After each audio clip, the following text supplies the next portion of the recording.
കൈക്കൂലി കേസിൽ Indian oil corporation DGM അറസ്റ്റിലായി എന്ന വാർത്തയാണ് കഴിഞ്ഞ ദിവസം പുറത്തുവന്നത്. ഗ്യാസ് ഏജൻസി ഉടമയിൽ നിന്ന് കൈക്കൂലി വാങ്ങുന്നതിനിടയിലാണ് അലക്സ് മാത്യുവിനെ വിജിലൻസ് പിടികൂടിയത്. 10 ലക്ഷം രൂപ ആവശ്യപ്പെട്ട് ഭീഷണിപ്പെടുത്തിയെന്നായിരുന്നു ഗ്യാസ് ഏജൻസി ഉടമയുടെ പരാതി. വീട്ടിൽ നിന്ന് രേഖകളും വിദേശമദ്യവും പിടിച്ചെടുത്തു. അലക്സ് മാത്യുവിന്റെ സാമ്പത്തിക ഇടപാടുകൾ ഇപ്പോൾ വിശദമായി പരിശോധിക്കുകയാണ് വിജിലൻസ്. നമുക്ക് സജോ ദേവസ്യയിൽ നിന്ന് തന്നെ തുടങ്ങാം. Good evening Sajo Devasya. വിജിലൻസിന്റെ പരിശോധന അത് കൂടുതൽ ഇടങ്ങളിലേക്ക്, മുൻപ് നടത്തിയ ഇടപാടുകളിലേക്ക്, ഇത്ര കാലമായി ഈ പരിപാടി തുടങ്ങിയിട്ട്, കൈക്കൂലി വാങ്ങാൻ തുടങ്ങിയിട്ട് എന്നതടക്കം പരിശോധിക്കുന്നതിലേക്ക് നീങ്ങുകയാണോ ഇപ്പോൾ? Sujaya, good evening. കേസിൻ്റെ സവിശേഷത ഏറെ കൗതുകവും സവിശേഷതയും ഒക്കെ നിറഞ്ഞൊരു കൈക്കൂലി കേസാണ് എന്ന് അർദ്ധശങ്കയ്ക്കിടയില്ലാത്ത വിധം പറയേണ്ടി വരും. കാരണം ഒരു ഉദ്യോഗസ്ഥൻ, അത് ഉന്നത പദവിയിലിരിക്കുന്ന ഒരു ഉദ്യോഗസ്ഥൻ എറണാകുളത്ത് നിന്ന് തിരുവനന്തപുരം വരെ കാർ ഓടിച്ചു പോയി കൈക്കൂലി വാങ്ങുന്നു എന്ന സവിശേഷതയുണ്ട്. എന്ന് മാത്രമല്ല, ഈ കേസുമായി സംബന്ധിച്ച് ഇതിനകം തന്നെ പുറത്തു വന്ന വിവരങ്ങൾ, വിജിലൻസ് ശേഖരിച്ച വിശദാംശങ്ങൾ, ലഭ്യമായ വിവരങ്ങളൊക്കെ പരിശോധിച്ചാൽ പല ലെയറുകളിലായി, പല തലങ്ങളിൽ, പല കാലങ്ങളിൽ കൈക്കൂലിയുടെ ഭാഗമായിരുന്നു ഈ ഉദ്യോഗസ്ഥൻ എന്ന വിവരം വിജിലൻസിന് ലഭ്യമായിട്ടുണ്ട്. ഇതിൽ തന്നെ പരാതിക്കാരൻ പറയുന്നത്, പരാതിക്ക് ഏറ്റവും ഒടുവിൽ ഈ ട്രാപ്പിന്റെ ഭാഗമാകുന്നു വിജിലൻസ് വെച്ച കെണിയിൽ ഉദ്യോഗസ്ഥൻ കുടുങ്ങുകയാണ് ചെയ്തത്. ആ പരാതിക്കാരൻ തന്നെ പറയുന്നു, മുൻപും ചെറുതുകകൾ തുടർച്ചയായി ഇദ്ദേഹത്തിന് കൊടുക്കേണ്ടി വന്നിട്ടുണ്ട്. അന്ന് പരാതിപ്പെട്ടിട്ടില്ല.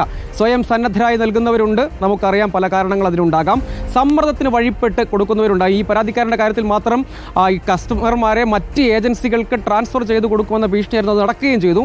മറ്റു പലരെയും സമാനമായി സമ്മർദ്ദത്തിലാക്കിയിട്ടുണ്ട് എന്നതാണ്. ഒടുവിൽ വലയിലായിരിക്കുന്നു. അതിന് പിന്നാലെ വിശദമായ പരിശോധനയിലേക്കും റെയ്ഡിലേക്കും വിജിലൻസ് കടന്നു. ഇന്ന് പുലർച്ചെ വരെ നീണ്ട റെയ്ഡ് അലക്സ് മാത്യുവിൻ്റെ കൊച്ചി ചിലവന്നൂരിലെ വീട്ടിലും ഒപ്പം IOCയുടെ സ്റ്റേറ്റ് ഓഫീസിലും നടത്തി. അതിൽ വീട്ടിൽ നടത്തിയ പരിശോധനയിൽ 29 ലക്ഷം രൂപയുടെ സ്ഥിര നിക്ഷേപ രേഖകൾ കണ്ടെടുത്തു. ഒപ്പം വിദേശമദ്യം, 7 ലിറ്റർ വിദേശമദ്യം കണ്ടെടുത്തു. കുറച്ച് തുകയും കണ്ടെടുത്തിട്ടുണ്ട്. ഇതുകൂടാതെ മറ്റാളുകൾ, അതായത് ഇതുവരെ പരാതി നൽകാൻ തയ്യാറാകാത്ത ആളുകളൊക്കെ ഒരു വശത്ത് നിൽപ്പുണ്ട്. അതടക്കം വലിയ വിശദാംശങ്ങൾ ശേഖരിക്കുന്നു. ഒന്ന്, അനധികൃത സ്വത്ത് സമ്പാദനം അടക്കമുള്ള വിശദാംശങ്ങൾ, അതിൻ്റെ രേഖകൾ പരിശോധിക്കേണ്ടതുണ്ട്. ബാങ്ക് ഇടപാട് രേഖകൾ പരിശോധിക്കണം. മറ്റ് വിവിധ സാമ്പത്തിക ഇടപാടുകൾ അടക്കമുള്ള കാര്യങ്ങളിൽ വിശദമായ പരിശോധന വേണം എന്നാണ് വിജിലൻസ് പറയുന്നത്. അത് ഇനിയും തുടരും. അത് വിശദമായ പരിശോധനകളിലേക്ക് അടക്കം, കോൺഫിഡൻഷ്യൽ വിവരങ്ങളടക്കം പല ലെവലിൽ നിന്ന് ലഭ്യമാകേണ്ടതുണ്ട്. ഇതുകൂടാതെ മറ്റേതെങ്കിലും തരത്തിൽ ഇത്തരം ഇതുമായി ചേർന്ന് നിൽക്കുന്ന കണ്ണികളുണ്ടോ, അവരുടെ പ്രവർത്തനങ്ങളുണ്ടോ, ഏതെല്ലാം നിലയ്ക്ക്, അതായത് മുൻകാലങ്ങളിലും ഈ പദവി ദുരുപയോഗം ചെയ്ത് ഇത്തരത്തിൽ പണസമ്പാദനം കൈക്കൂലിയുടെ മാർഗത്തിൽ നടത്തിയിട്ടുണ്ട്. ഇന്നലെ പരിശോധിക്കുമ്പോൾ, അല്ലെങ്കിൽ ആ പരിശോധന നടക്കുന്ന വേളയിൽ അവിടെ ആ സോഫയിൽ ഇരിക്കുമ്പോൾ അദ്ദേഹത്തിന് ഒരു കൂസലുമില്ല. ഇതിൽ നിന്ന് നിഷ്പ്രയാസം ഊരിപ്പോരാനുള്ള വഴിയും അദ്ദേഹം കണ്ടുവച്ചിട്ടുണ്ടാകില്ലേ സജോ? സുജയ, അങ്ങനെ അമിതാത്മവിശ്വാസം അദ്ദേഹത്തിന് ഉണ്ടായിരിക്കണം. കാരണം പല കാലങ്ങളിൽ ഈ പരാതിക്കാരൻ തന്നെ ഇക്കാര്യങ്ങൾ ആവർത്തിച്ച് വെളിപ്പെടുത്തിയതാണ്. അതിൽ തന്നെ നമ്മളോട് സംസാരിച്ചപ്പോൾ തന്നെ പരാതിക്കാരൻ ഈ വിശദാംശങ്ങൾ വെളിപ്പെടുത്തിയതാണ്. നേരത്തെ തന്നെ വിപുലമായ തോതിൽ മറ്റ് ഏജൻസി ഉടമകളെയും പണം നൽകുന്ന മറ്റാളുകളെയും തനിക്കറിയാം.